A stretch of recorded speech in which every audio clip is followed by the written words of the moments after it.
Hola chicos, en esta segunda parte del año nos toca comenzar volviendo acá a América, volviendo para poder analizar qué fue lo que sucedió no solamente en Argentina, que ya lo estuvimos viendo, sino bueno, en gran parte del resto de América, o en parte del resto de América, durante la década del 50, del 60, para bueno, después poder seguir estudiando la historia de Argentina y de América y del mundo a partir de la década del 60 y del 70.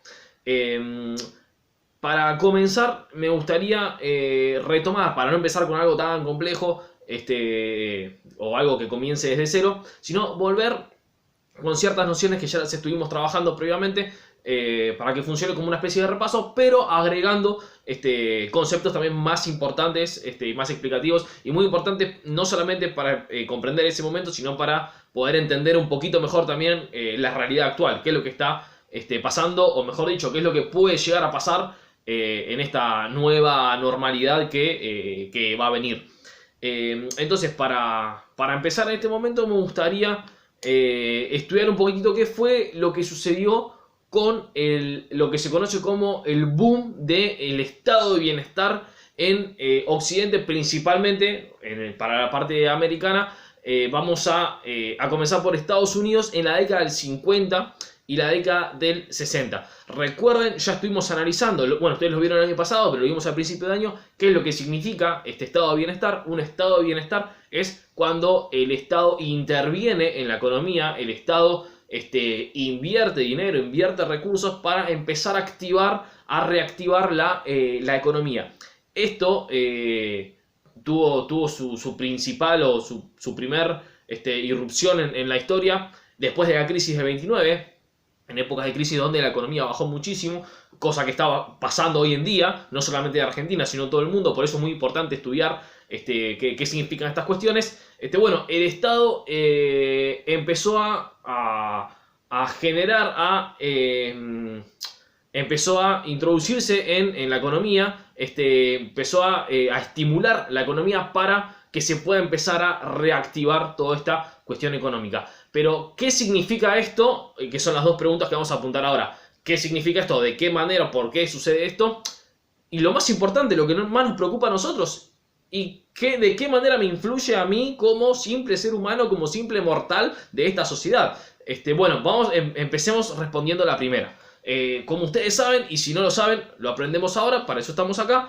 En una economía de cualquier país del mundo existe algo llamado PBI, que es lo que se conoce como Producto Bruto Interno. Yo ahí lo puse en color verde. El Producto Bruto Interno es todo lo que se produce, todos los bienes y servicios que se producen en un país en un año determinado. El PBI se mide, se puede medir mensualmente, se puede medir de diferentes maneras, pero la forma más normal de medirlo es de forma anual. Todos los años se mide el PBI. Si en un país crece el PBI, significa que se producen mayor cantidad de bienes y que hay mayor cantidad de servicios.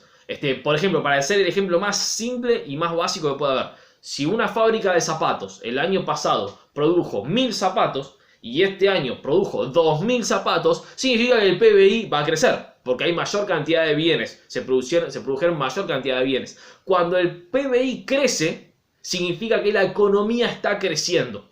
¿Por qué? Porque se producen mayor cantidad de bienes. Ahora, ustedes esto seguramente lo van a ver en economía. Yo no soy economista, pero soy un ser humano que vive en una sociedad, igual que ustedes, que trabaja para conseguir dinero y con ese dinero sustentar mis necesidades o mis deseos. Entonces, que es lo mismo que le va a pasar a ustedes. Van a tener que salir a trabajar y cuando trabajen van a tener que conseguir dinero y con ese dinero lo van a tener que saber gastar, invertir y consumir. Entonces, de la misma manera en que cualquier persona no podría saber responder a los problemas básicos de la vida si no sabe leer y escribir en la sociedad de hoy en día, tampoco va a saber o va a tener las posibilidades de responder a los sistemas básicos, no que se producen en la economía mundial, que se producen en su propia vida, si no tiene los conocimientos y las nociones básicas de la economía y de qué hacer con eso que gana en la mano. Entonces, o a qué tipo de políticas impulsar o no impulsar. vamos a ver que todas estas políticas que vamos a estudiar ahora tienen sus pros y sus contras, como las otras políticas económicas que vinieron a partir de la década del 70, más que nada del 80 en Estados Unidos, en Gran Bretaña, bueno, también en el resto de América Latina, que también tiene sus pros y sus contras, que eso lo vamos a estudiar más adelante. Entonces, volviendo a este tipo de medidas. El PBI se puede medir el PBI bruto o el PBI per cápita, así como los contagiados de coronavirus, que en un país, no sé, por ejemplo, un país gigante, inmenso, con un montón de habitantes, tener 1000 contagiados no es mucho, y en un país muy chiquitito tener 1000 contagiados es un montón, porque eso depende de la cantidad de habitantes que viven en ese país. Bueno, lo mismo con el PBI. Si vos tenés un país inmenso, un país gigante, con cientos de millones de personas, y tenés un PBI chiquitito, significa que no producís tanto. Por eso la forma de comparar los PBI mundiales, así como comparar los contagiados o los muertos por coronavirus, se mide per cápita, por cabeza. Pero bueno, entonces, volviendo a estas nociones básicas. Dijimos que cuando aumenta el PBI, significa que está creciendo la economía. Ahora, ¿de qué manera hacemos aumentar el PBI? Ahí tenemos dos manuales. Por un lado, lo que nos va a tocar analizar hoy es la cuestión que se la conoce más con el nombre de keynesianismo, o estado de bienestar en donde el Estado impulsa, motiva, genera, incentiva a que crezca la economía. Porque al haber mayor cantidad de bienes, mayor cantidad de servicios, todos tienen mayor cantidad de dinero, todos satisfacen mayor cantidad de necesidades y a todos, en teoría, a todos nos iría mejor. Entonces, para poder entender un poquito más eso, de qué manera, no solamente con cuestiones tan simples, tan básicas, sino bueno, encontrando una respuesta científica al por qué. Acá les presento una pequeña amiga, la ecuación de la demanda agregada. La demanda agregada explica qué es el PBI. La demanda agregada se compone básicamente por distintas variables, como son el consumo, más las inversiones, más el gasto público, más la balanza comercial, que son las exportaciones menos las importaciones.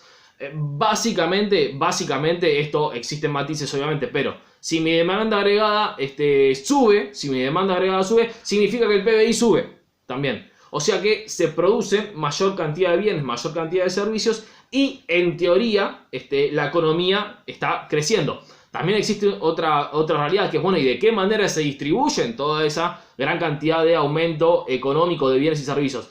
Porque a una sociedad donde a lo mejor la economía crece un montón, se produce un montón, pero toda esa riqueza queda en manos de muy poquitas personas, a la gran mayoría del pueblo, a la gran mayoría de la sociedad no puede ver o no le alcanzan esas riquezas. Entonces el debate no es solamente si la economía crece o no crece, sino también cómo se distribuye esa riqueza para que pueda mejorar la calidad de vida no solamente de un grupito de personas, sino de todos o de la gran o inmensa mayoría de la sociedad. Entonces, volviendo a esto, presten atención al siguiente. Tenemos, repito, la demanda agregada es consumo más inversión más gasto público más la balanza comercial, exportaciones menos importaciones. Para explicarlo rapidito, si yo, por ejemplo, el ejemplo que hice anteriormente, el ejemplo de la fábrica de zapatos, si yo aumento la cantidad de zapatos que hay, yo estoy aumentando la inversión. Significa que el señor que tenía una máquina para producir zapatos tuvo que comprar otra máquina para producir más zapatos y entonces aumentó la inversión. Y al aumentar la inversión también aumenta el consumo. ¿Por qué aumenta el consumo? Porque ese señor fabricó 1000 zapatos más para guardárselos él en su casa. No, los fabricó para venderlos. Significa que hay 1000 personas más que compraron zapatos. O sea, al aumentar la inversión aumentó el consumo. También eso movilizó mayor cantidad de dinero y eso hizo que aumente el PBI y aumente la demanda agregada. Ahora, la cuestión es la siguiente, y acá es donde se encuentran los dos manuales que yo les hablaba anteriormente. Bueno, bien, está perfecto, todo muy lindo esto, todo fenómeno, se entiende buenísimo. Bien, ¿y cómo arranca? ¿Qué es lo primero? ¿Cuál es la causa y cuál es la consecuencia? ¿Cuál es la causa que hace crecer a las otras variables y cuál es la consecuencia justamente la consecuencia de la primera causa? Para que se entienda más fácil. Por ejemplo, si ustedes tienen hambre, van y se compran un alfajor en el kiosco y se comen el alfajor, ¿no? Obviamente. ¿Cuál fue la causa y cuál fue la consecuencia? La causa fue el hambre. Vos tenías hambre, tenías plata en tu bolsillo, fuiste, te compraste un alfajor y la consecuencia es que vos te comiste el alfajor. ¿Se entiende? Ahí se nota claramente cuál fue la causa y cuál es la consecuencia. Vos, no sé, puede ser no por hambre, sino por deseo, por ganas, por envidia, qué sé yo. Vos te podés comprar el alfajor por lo que vos quieras, por cualquier cosa. Pero siempre existe la causa y existe una consecuencia. En este caso, en el caso del ejemplo que yo di de la fábrica de zapatos, habría que ver cuál sería la causa que hizo que este buen hombre que tenía su empresa de zapatos quiera fabricar el doble. Presten atención a lo siguiente. ¿Qué pasaría si yo tengo una fábrica de zapatos? Yo fabriqué 1000 zapatos, pero solamente vendí 200. Me quedan 800 ahí en stock, sin vender. ¿A mí me conviene fabricar 2000 zapatos el año que viene? Y la verdad que no me conviene, porque ¿a quién se lo voy a vender? ¿Se entiende? Capaz que, no sé, tengo que modificar mi estrategia. Capaz que en vez de fabricar zapatos, me conviene, no sé, fabricar zapatillas. Capaz que necesito cambio de muchas máquinas. Y, no sé, yo estaba haciendo zapatos para hombre y bueno, capaz que pruebo con zapatos para mujeres, capaz que tengo mejor resultado. O al revés, capaz que hacía, no sé, borseos de mujeres y bueno, cambio zapatos para hombre, capaz que ahora tengo mejor resultado. Entonces hay que ver siempre cuál es la causa y cuál es la consecuencia. Ahora, así vamos terminando. Repito, estamos parados en la década del 50,